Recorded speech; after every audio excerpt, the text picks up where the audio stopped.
how to log in to Bigo account. So if you want to log into your Bigo account, then first of all you need to open up a browser and then simply go for the search bar and search for Bigo login. And after searching, here you will have www.bigo.tv. Click on that. And now here on the upper right side, you will have login option. Click on login. And from here, you can simply scan this QR code to log in. So you need to open up your mobile application. You need to install the application from your Play Store or your App Store. And after that, after opening the application on your device, you need to simply scan this QR code to log into your account.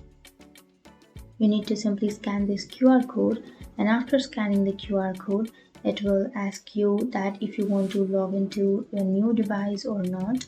And after that, you need to simply tap on yes, or you need to confirm your identity. And after that, you will be logged into your account on your laptop. And after that, you will be logged into your account. So that's it. That's how you log into your Bigo account. And if you have any questions, feel free to comment below. Thanks for watching.